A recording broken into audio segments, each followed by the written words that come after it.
Silenzio, almeno sulla carta. Quella di oggi è la giornata dedicata alla riflessione, anche se sui social network e attraverso SMS e WhatsApp i messaggi elettorali continuano puntualmente a farsi largo. Seggi aperti domani dalle ore 7 alle ore 23. Gli elettori chiamati al voto saranno per la Camera oltre 46.500, per il Senato quasi 43.000. La differenza è dettata dal fatto che per esprimere il consenso per Palazzo Madama servono 25 anni di età.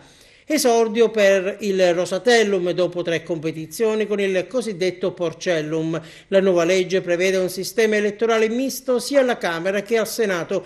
Con il sistema proporzionale a ciascuna lista o coalizione sono assegnati i seggi in proporzione ai voti ottenuti, calcolati a livello nazionale e poi redistribuiti nelle singole circoscrizioni territoriali. Con il sistema maggioritario sono assegnati 232 seggi alla Camera e 116 seggi al Senato. L'assegnazione dei restanti seggi del territorio nazionale, 386 alla Camera e 193 al Senato, avviene con il metodo proporzionale in collegi plurinominali. Ma ecco come si vota.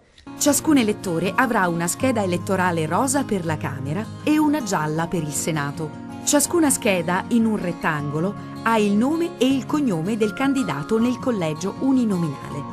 Nella parte sottostante il rettangolo è presente il simbolo della lista o delle liste collegate al candidato uninominale, con a fianco l'elenco dei candidati nel collegio plurinominale. L'elettore potrà votare apponendo un segno sulla lista prescelta e il voto si estenderà anche al candidato uninominale collegato. Oppure potrà apporre un segno su un candidato uninominale e il voto si estenderà alla lista o alle liste collegate in misura proporzionale ai voti ottenuti nel collegio da ogni singola lista. Il voto è valido anche se si appone il segno sia sul candidato uninominale che sulla lista o su una delle liste collegate. Non è invece possibile il voto disgiunto, cioè votare un candidato uninominale e una lista collegata a un altro candidato uninominale. Per votare è necessario recarsi al seggio con documento e tessera elettorale.